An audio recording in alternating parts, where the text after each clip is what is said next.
We've looked at infinite limits, and now we're going to be looking at limits at infinity. So this would be an example maybe for a graph that we've looked at before. And if you'll recall, this is the graph of 1 over x. And so when we talk about limits at infinity, what I'm talking about is what is the behavior of this function as x approaches positive infinity? Or what is the behavior of this function as x approaches negative infinity? So the way that I would write these would be the limit as x approaches positive infinity of 1 over x. And I can see that this graph gets closer and closer to 0. So the limit as x approaches infinity of 1 over x is 0. Now, we can also look at the limit as x approaches negative infinity. And we can see here on the left that it's going toward, as x approaches negative infinity, you can see that the limit is going towards 0 as well. Now I don't have to compare these. I don't have to say the limit from the right or the left, but this is just telling me the behavior of the function. Now what if I didn't have a graph? Well, if you didn't have a graph, you would kind of mentally plug infinity in here. Now you can't actually plug infinity in because it's not a number, but you can think about the behavior of this function. 1 is fixed, and as x gets larger and larger and goes to infinity, I'm looking at numbers like 1/10th, 1/100th, 1/1,000,000th, and you can see that that's going to 0. Now over here, this is going toward 1 over -10, 1 over -100, 1 over -1,000,000, and you can see that that's going to 0 as well. So basically what I just found here are my horizontal asymptotes. So this implies that my horizontal asymptote is 0. It's y equals 0 to be particular because it's this horizontal line. So this one also implies that I have a horizontal asymptote at 0. So when I'm checking to see what a horizontal asymptote might be, I need to take the limit as x approaches infinity, and I also need to take the limit as x approaches negative infinity. So this idea of a horizontal asymptote always creates this equation, a y equal for a horizontal asymptote. Now not every graph has a horizontal asymptote.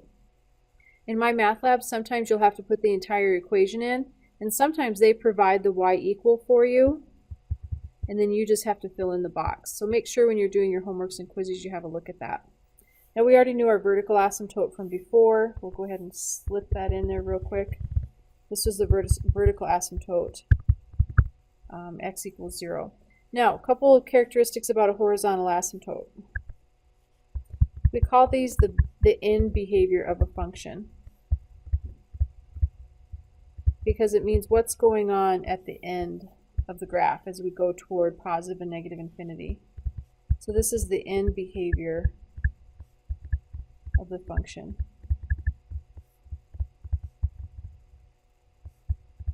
And to find the horizontal asymptotes, what we do is we take the limit as x approaches infinity of your function. And if you get a constant, that implies your horizontal asymptote is at y equal that constant. If you take the limit as x approaches infinity of your function and you get 0, that implies your horizontal asymptote is y equals 0.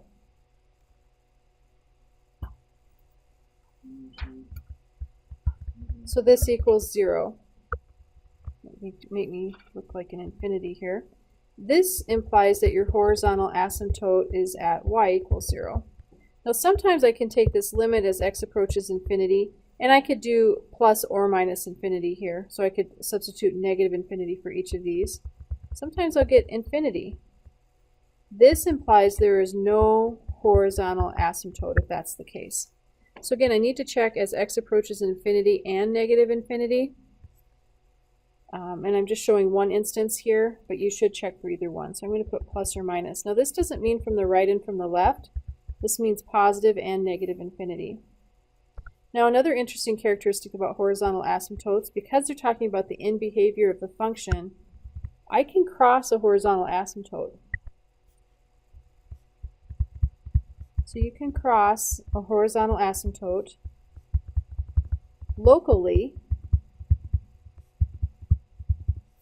but not as x approaches positive or negative infinity. So I might cross it near the origin, but I do not ever cross a horizontal asymptote at the extremes. So those are some things to remember. Now, as we're working through these problems, I need to start being able to analyze limits as x goes toward infinity, and we're going to come up with those rules, but I also want to look at some shortcuts here. So my shortcuts, there's 3 of them. If I take the limit as x approaches either positive or negative infinity, this will work for either one, of some function x sub n over, let's say, x sub m, and there could be other terms here, but we're just looking at highest powers. If the degree in the numerator is less than the degree in the denominator, this limit is going towards 0. So that's our first rule. Same setup. If the degree in the numerator is greater than the degree in the denominator, it's going toward infinity, and the limit does not exist, and there's no horizontal asymptote.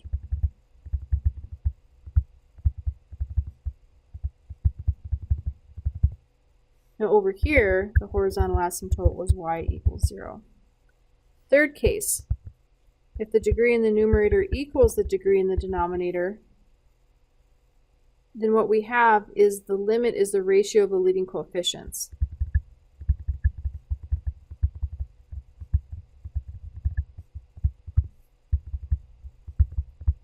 And I also have to take into account whether I'm looking at positive or negative infinity there. So for here, let's say my leading coefficient was a and my leading coefficient was b over here. So if the degree in the numerator equals the degree in the denominator, my horizontal asymptote is y equal a over b. So if n and m are equal, then the horizontal asymptote is the ratio here. Now again, sometimes I'll have to take into account whether the powers are even or odd, and we'll look at some examples like that. So again, n stands for numerator, d stands for denominator. If the degree in the numerator and the degree in the denominator, if I can compare those powers, that helps me find these limits very quick. So if you can remember those shortcut rules, they're going to really come in handy. Now on the start here, I don't want to really get into the idea of horizontal asymptotes too much. We'll talk about them, but I really want to focus in on just finding these limits. So let's go ahead and look at the limit as x approaches infinity of, let's say, 12 plus 15 over x squared. Well, the limit of the sum is the sum of the limits, so I guess if we wanted to, we could split this across to 12 plus the limit as x approaches infinity of 15 over x squared. Well, we know the limit of this constant is just a constant. Now for this piece, the numerator is constant, the denominator is growing without bound, so this is going towards 0. So my answer here is just 12 plus 0 or 12. So that's how straightforward these are. They're pretty easy to work with. For our next example, let's go ahead and look at a trig function. Let's look at the limit as x approaches infinity, and let's look at the sine of 12x over 3x. Now, if you think about infinity here, this would be the sine of infinity over infinity. We can't really plug directly in because it doesn't make sense to plug in infinity, but we can kind of think about it like this. So what's happening here is the denominator is getting huge. It's growing without bound. Now think about the sine function. The values of the sine function fluctuate between -1 and +1. So no matter how large this angle gets, the sine just bounces back and forth between -1 to +1. So even though this is oscillating back and forth between -1 and +1, the denominator is growing without bound, and so that's still sending this towards 0. So again, it's a really important idea to be able to understand the behavior of your trig functions and then the overall as well. Now, if we looked at this graph on your calculator, let's look at the sine of 12x over 3x. Just as a quick note, you cannot cancel the 3x into the 12x. Because if you cancel the 3x into the 12x, you would be changing the value of the trig function, and you cannot do that. So let's go ahead and go to y equal. I don't know if this will create a nice graph for us or not. Let's find out. So 12x and then over 3x. And we want to make sure everything is in parentheses so I clearly understand the numerator and the denominator. So we should have an oscillating function. Here we are. Let's go ahead and zoom in on this a little bit. I'm going to go -5 to 5. And then for my y values, let's go -5 to 5 as well. And again, it's just a matter of kind of playing around until you find a graph that works. So as we see here, as x is approaching infinity, you can see it's bouncing back and forth closer and closer and closer to 0. So looking at this graphically, that totally makes sense. Now, one thing that you don't want to get caught up in, though, is thinking what's going on at the origin. Because it looks like something interesting is happening here at the origin. But again, I don't care about that. And technically, this isn't the right graph anyway, because there should be a hole here. There's a hole in the graph. I would like to see what's going on as x approaches infinity. Now you can see that I crossed this over and over and over again. So I'm really not talking about the idea of a horizontal asymptote here particularly, but it does end up being a horizontal asymptote that is crossed, and it talks about the end behavior of the function as being closer and closer to 0. Okay, so remember, we're looking as x approaches 0 here. Let's go ahead and look at another example.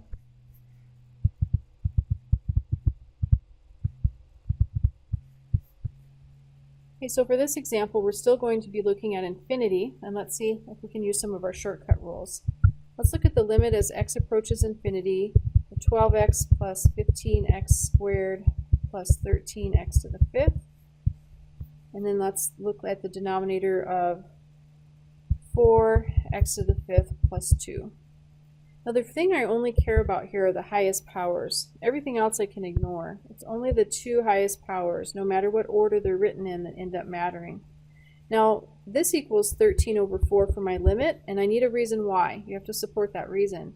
The reason why is because the degree in the numerator equals the degree in the denominator. So if I look at this, I can see that the limit is 13/4. This is also the horizontal asymptote of this function. The end behavior of this function as x approaches infinity is 13/4. Now I could also talk about the limit as x approaches negative infinity here.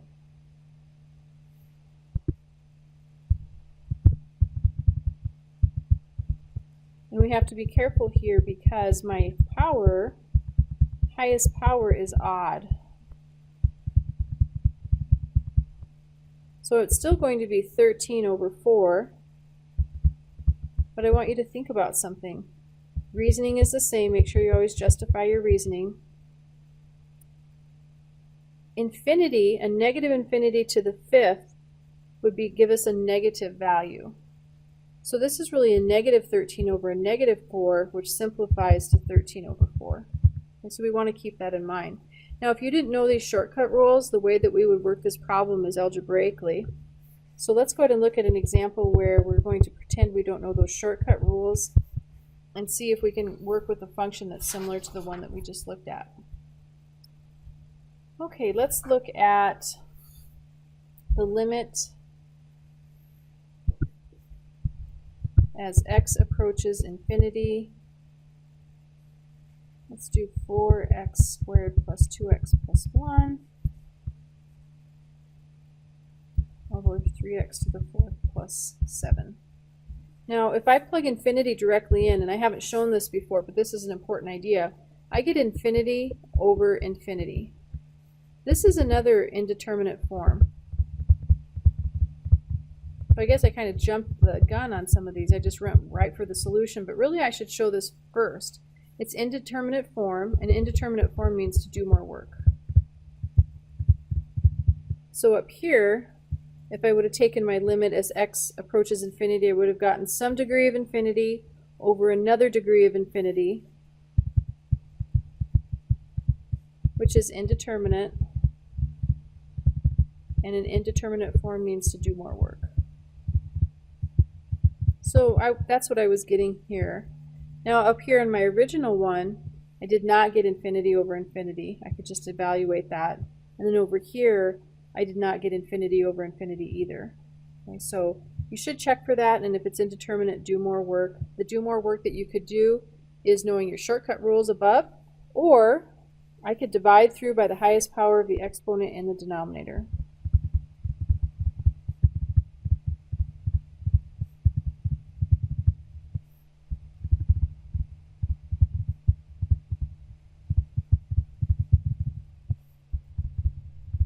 Now, you don't have to do this. If you know your shortcut rules, you can just avoid this, but I'll show you how it works just in case you're interested. So this would be the limit as x approaches infinity, 4x squared plus 2x plus 1. And what I'm going to do is I'm going to go through and divide through by that highest power of the exponent in the denominator, which is x to the 4th. I don't worry about the coefficient.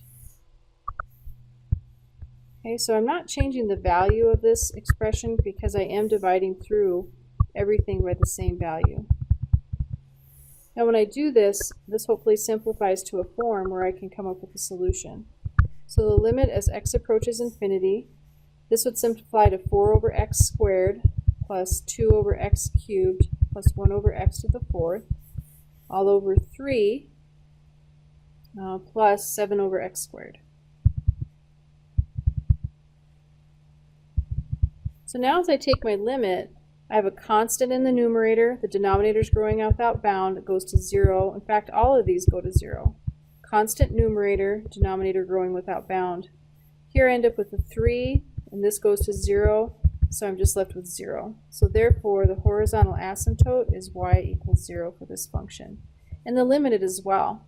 Now if I wanted to, I could have used the shortcut rule. The limit as x approaches infinity of 4x squared plus 2x plus 1 over 3x to the 4th plus 7. I can just glance at this and I can say, oh, the degree in the numerator is less than the degree in the denominator, therefore the limit is 0. The horizontal asymptote is at y equals 0. Now again, I should always check for both horizontal asymptotes at negative infinity, but when their powers are both even or both odd, it has the same overall effect. We should look at one where they're not the same. Okay, let's look at another example.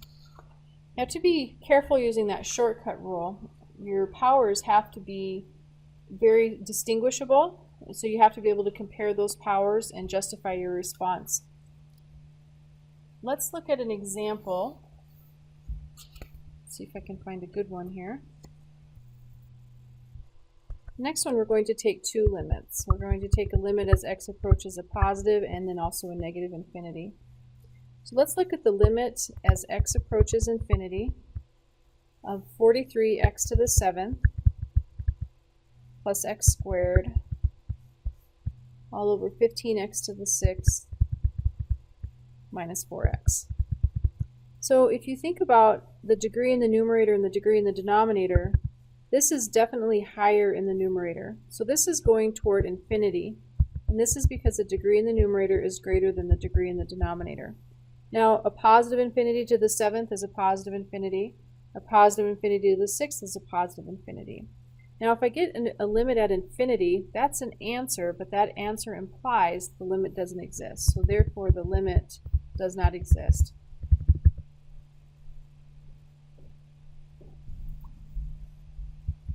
So that limit does not exist. Okay? Now let's go ahead and do the same function, except now let's take the limit as x approaches a negative infinity. Now this is an example that I talked about earlier when the powers are not both even or both odd. So as we approach negative infinity,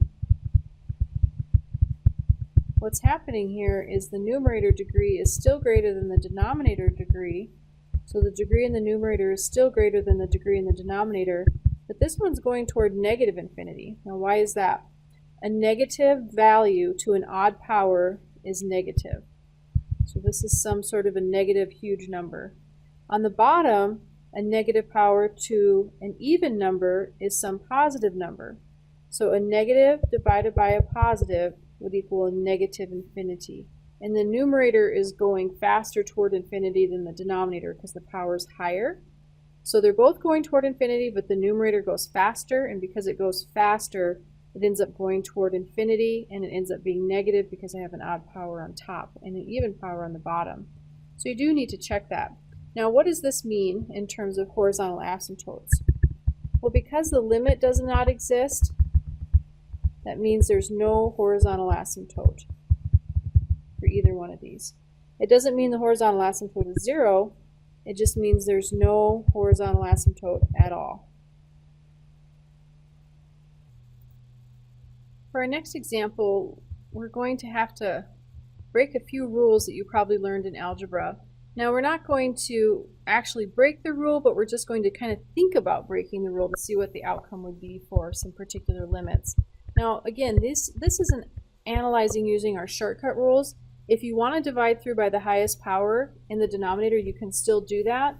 But I want to show you kind of how to analyze these so you can look at some shortcuts. So for this example, I'm looking at the cubic root of x to the 6th plus 64 in my numerator. In my denominator, I have 2x squared plus the square root, so there's a difference here, of 3x to the 4th plus 25. Now, we've talked about how we really only care about the highest power. Now, the rule that we're going to break is this cubic root. I can't distribute across the x to the 6th plus 64.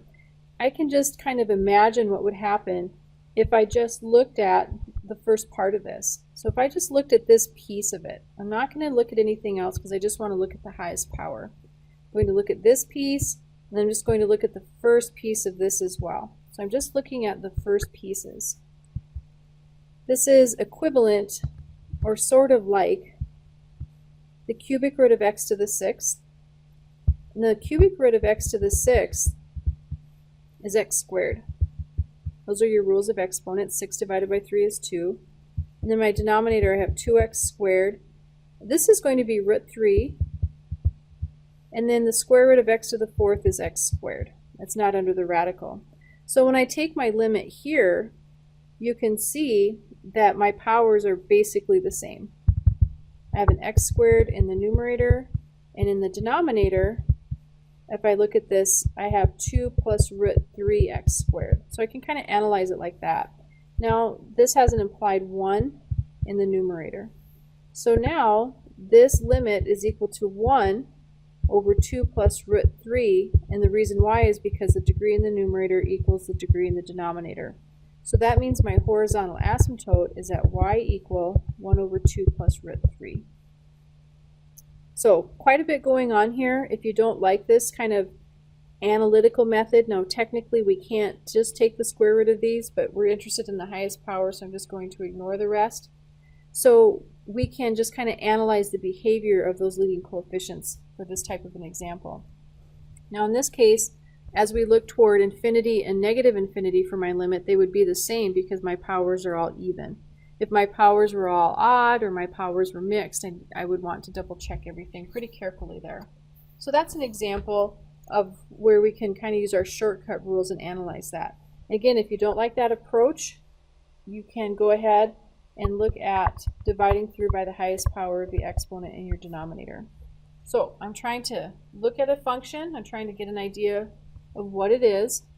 And then for this particular function, we have a lot of x's. We have 2x cubed plus 12x squared plus 16x over x cubed plus 4x squared. Now for this, I want to do a couple of things. I want to analyze this as the limit as x approaches a positive infinity. And I want to analyze this as the limit approaches negative infinity as well. But let's start with this. The powers, the highest powers are the same, and then this is an implied 1 in front of that x cubed. So this limit is equal to 2 over 1 because the degree in the numerator equals the degree in the denominator. So I have a horizontal asymptote at y equal 2. Let's go ahead and look limit as x approaches negative infinity of the same function. Now the first thing I would notice here is the highest powers are both odd. And so since they're both odd, I'm not going to have a big change here. So this is also equal to 2 because the degree in the numerator equals the degree in the denominator.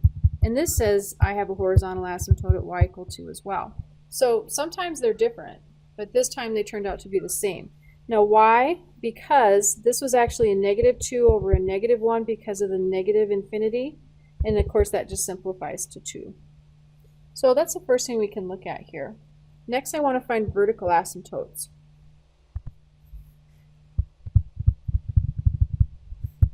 Then I might even be able to get a little bit of a look at what's going on with this graph. So, vertical asymptotes. That's where the denominator equals 0.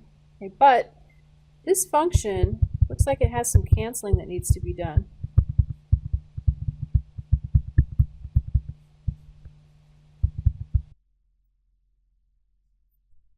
So from here what we can do is we can start factoring and simplifying. Now you may not remember some of these rules from your algebra, but let's go ahead and review a little bit.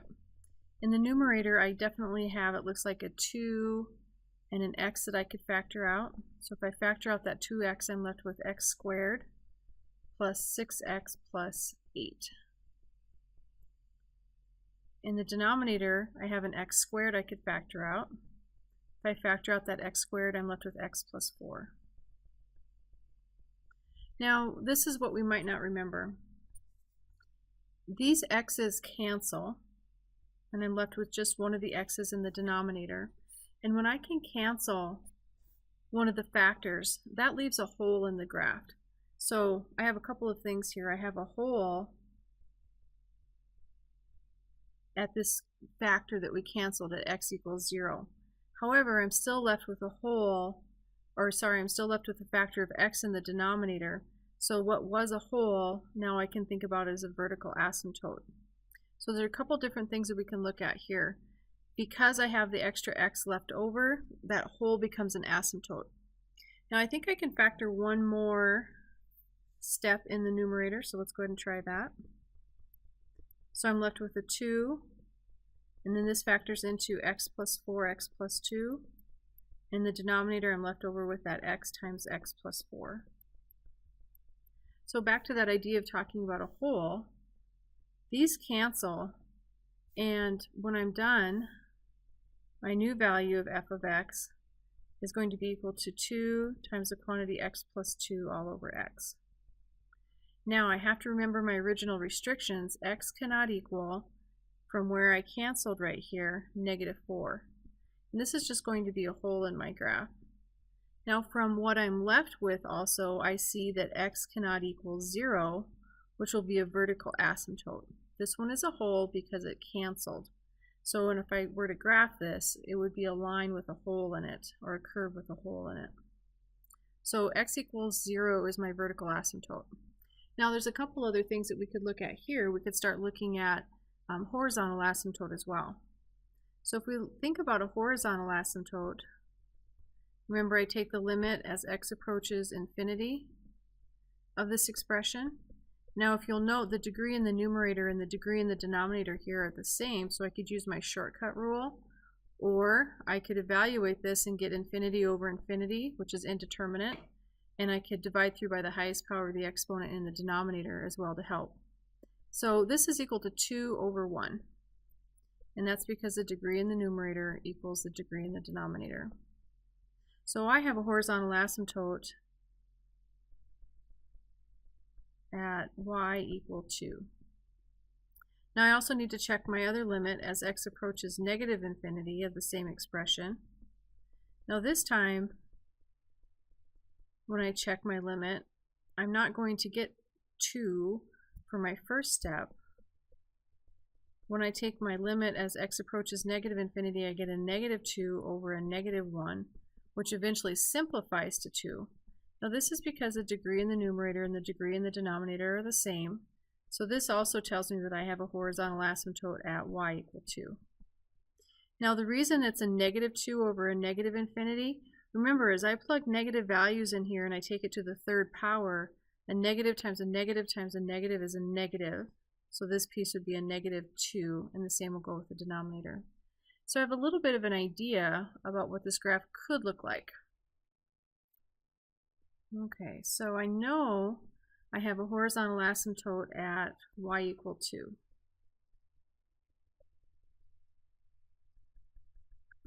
So here's y equal 2. This is my horizontal asymptote. Now remember, for horizontal asymptote, you can cross them locally, but not towards the end, because the end behavior is that horizontal asymptote. Now I think also up above, we had a vertical asymptote at x equals 0. So here's my vertical asymptote. Now we never cross a vertical asymptote. So this is x equals 0, which is my vertical asymptote. Now I'm guessing somehow my graph kind of fits in this corner and this one over here, but I probably want to plot a couple of points just to check. So let's go back to our original function up here, and let's plug in a positive number. Let's plug in something like, let's check and see what would make sense here. So here I'd have something like 1, 2, 3. So let's go ahead and plug in a number like 1. Now as I look at this, all of these signs are positive. I'm plugging in a positive number, so I know that my value has to be positive. What I don't know is, will it be above or below that asymptotic line? So it is really worthwhile to check. So 2 plus 12 is 14. 14 plus 16 is 30. And this would be 30 divided by 1 plus 4 is 5. 30 divided by 5 is 6. Now I plugged a 1 in for each of these x's, so I could just add the coefficients. So back to my graph, what did we just say? 30 divided by 5 is 6. So this graph is somewhere clear up here because that's 1, 6. So I know it's going to come in like this.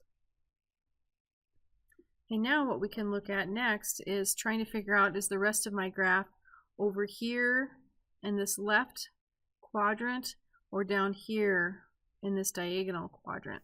So what we could do is we could plug in a number like, let's say, -1 to find out.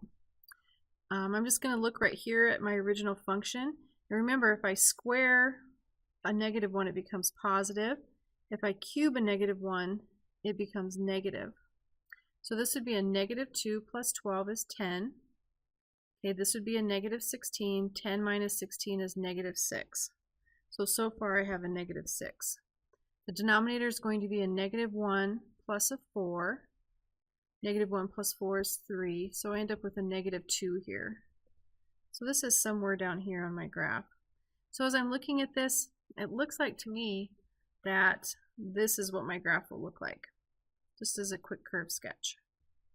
Now let's go ahead and grab our calculator and see if we have any agreement here. So let's hit y equal. I want to have the entire numerator in parentheses, so I'm going to have 2x cubed plus 12x squared plus 16x is my numerator. If you have a fraction key, you can definitely use that as well.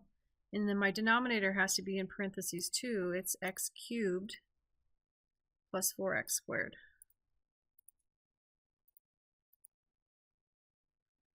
Now we might have to adjust our screen a little bit, but let's see what the original graph looks like. That's not too bad. It does look like it matches what I have. Of course, my picture has the horizontal and vertical asymptotes to kind of help clarify what's going on here. So the upshot is, if we want to find asymptotes, I need to take the limit as x approaches infinity and the limit as x approaches negative infinity, because I could get two different answers. I could have two different asymptotes. We didn't run into a problem like that, but it is possible. So you need to make sure that you check both. If you remember your shortcut rules for finding asymptotes, that's going to save you a lot of time. And you'll definitely want to know those for the exam. So if you have any questions or need any help, as usual, please let me know. You can send me a screenshot. You can take a picture of your work with your phone and text it to me. You also have the Pearson Connect tutors that are available. And probably in the next couple days or so, you'll be getting a text about meeting with me in online office hours if you're interested in that option as well. Good luck.